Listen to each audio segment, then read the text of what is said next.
Hello and welcome to Mastering Unity, the Fundamentals, brought to you by 3dbuzz.com. My name is Zach Parrish. My name's Lee Reno. And we will be your hosts for, I think, like 99% of all of the videos that you're about to watch. And there are a great many videos in this series. But what I want to do here is kind of welcome you to the series. So hi, welcome to the series.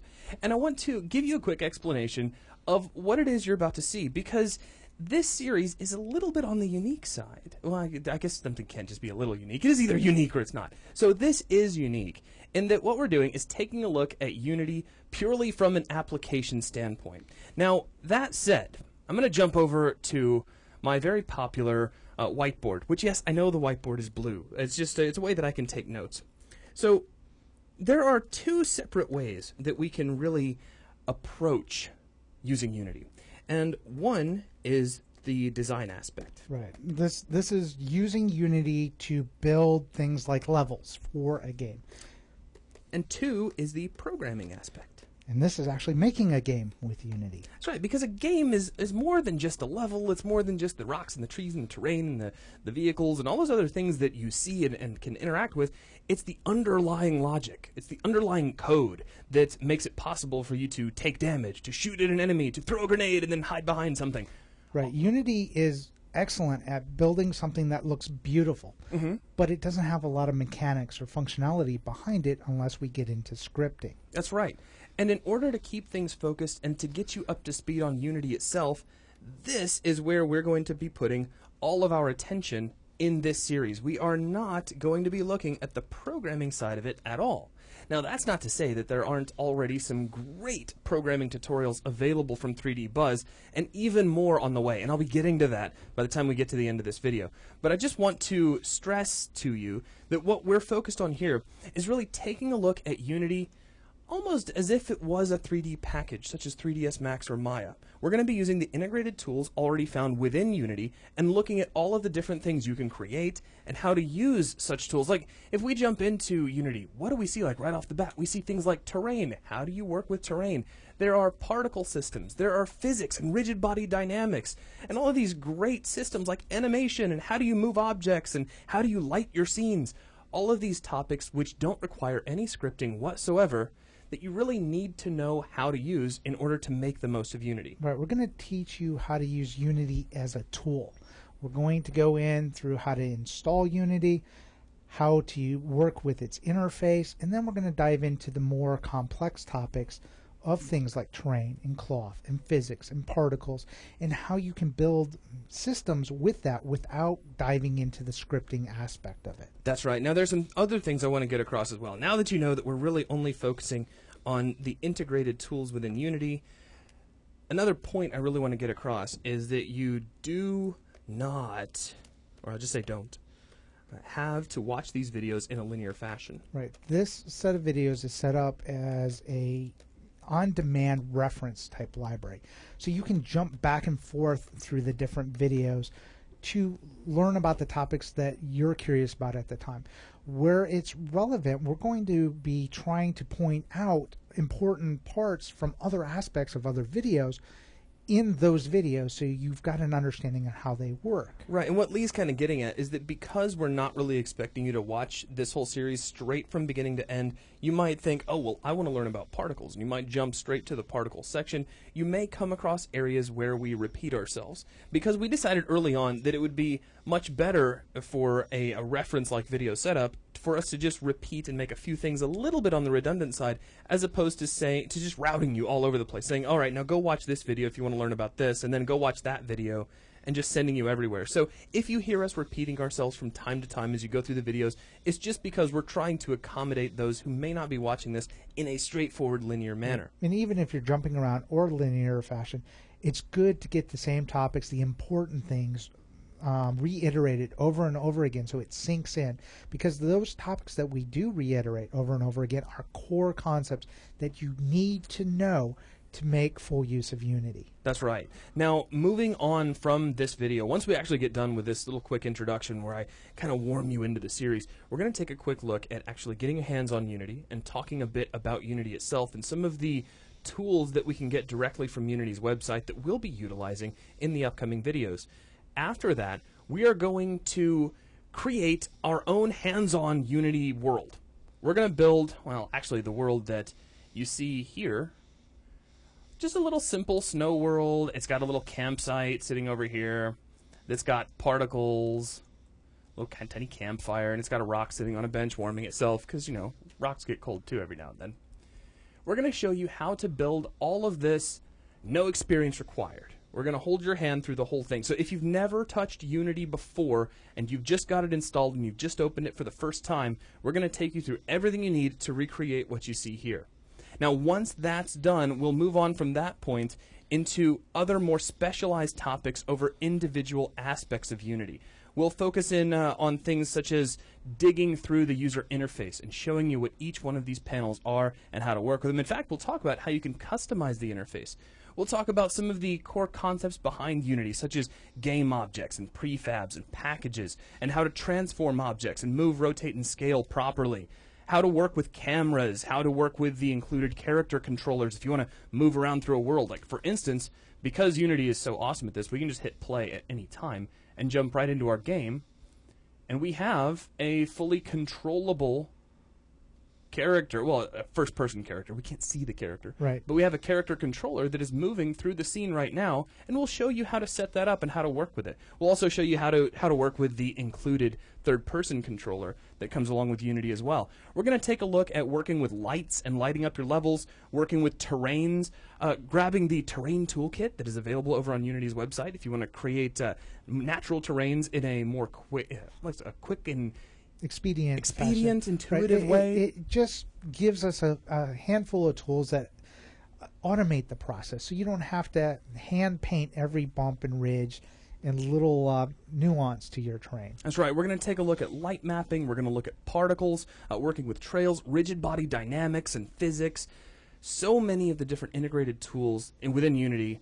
We're going to dig through each one piece by piece in its own separate mini-series, all underneath Mastering Unity, the Fundamentals. So there's a lot of stuff for you to watch here. Now, with that, we have so much left to cover.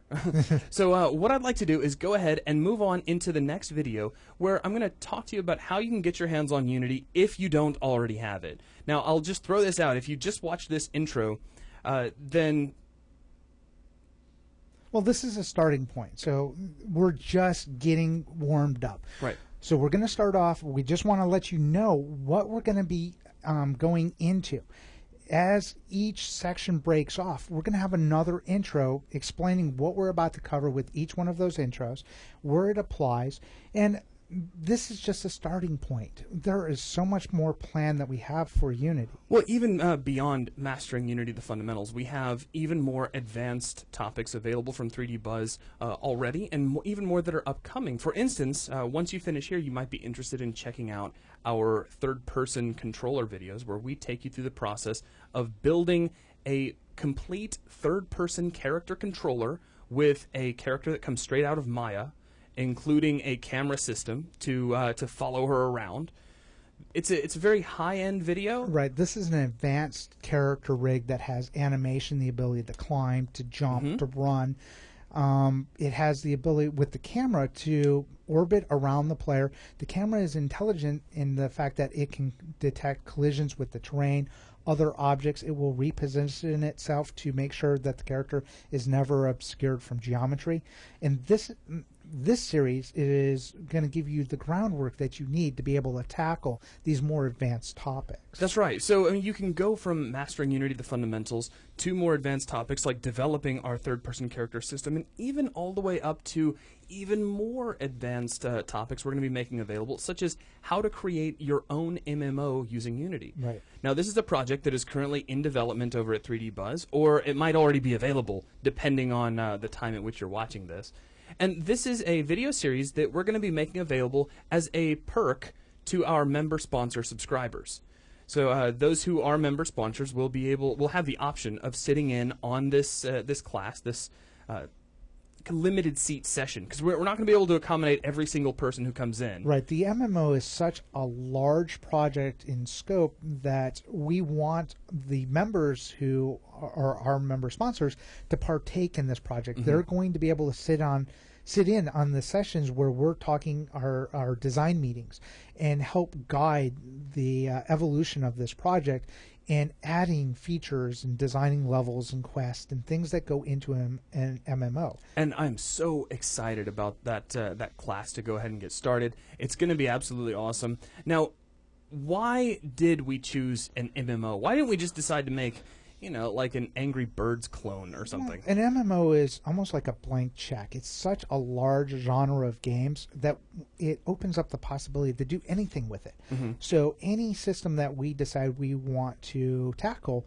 we can go into, develop it, and include it into the MMO. We've got things like AI. You have physics that's built into Unity, but in some cases we need to modify that because that'll be too intensive for an MMO. Sure. So we'll have to make our own types of physics systems to control different things. We'll have to dealing with a persistent world. Mm-hmm. We have to create a server, the server-client relationship. So now we get into networking aspects. There'll be an offshoot because behind the server we're going to have database. So now we've got database integration that we need to tie into. The list of things that we can go into with an MMO is pretty much endless. And actually, Lee, true to form right there, is just listing off the technical sides of things. I mean, on the artistic side, we've got an entire world that we've got to design, along with characters that have to be animated and props that the characters can pick up. I mean, if you're going to have visible gear that can appear on each character, not only do you have to have the underlying code to make that possible, but you got to go make all that gear. So that's the kind of things we'll be exploring in this MMO class. It's kind of an all-inclusive, here's a look at so many different aspects of working with game development in Unity, all focused into making this massively multiplayer online experience. And the MMO is extremely technical as far as skill sets. You have to be ready to go for that project. So that's what these introduction projects are for. Right, even starting right here, with what I'm going to keep calling Unity Fundamentals for short. Just starting here, familiarizing yourself with Unity as a tool in and of itself, and then branching from there into scripting projects where you can start taking this information that you've gathered on using Unity, combining it with scripting knowledge, and getting more and more comfortable with developing games and game logic using Unity as a tool, and then working your way up to being comfortable enough to handle a large-scale project such as your own MMO. Now, one more time, I just do want to reiterate that the upcoming MMO project is a perk available only to 3D Buzz's member sponsor subscribers. For more information on member sponsorship, please pop over to 3dbuzz.com. And you can check out our store where there's plenty of information about member sponsorship, or feel free to drop me a PM or an email on the website. If you've registered for 3D Buzz, which is free, a regular membership is completely free, you can PM me on the site at Zach, over on the site, or you can email me at zak@3dbuzz.com with any questions you might have about the upcoming MMO course, about member sponsorship in general, and I will help you as quickly as I possibly can to make sure that all of your questions are answered. Now, with that, let's go ahead and move forward and take a look at getting Unity set up on your system along with the various add-ons that we're going to be using. Now, if you've already got Unity running on your machine, you can probably skip the next video, but keep in mind that we will be bringing in at least the terrain assets and the terrain toolkit. So if you want to just go ahead and get those up and running, you can skip the next video. But that will wrap things up for this video. Thank you very much for watching, and I'm excited to get started.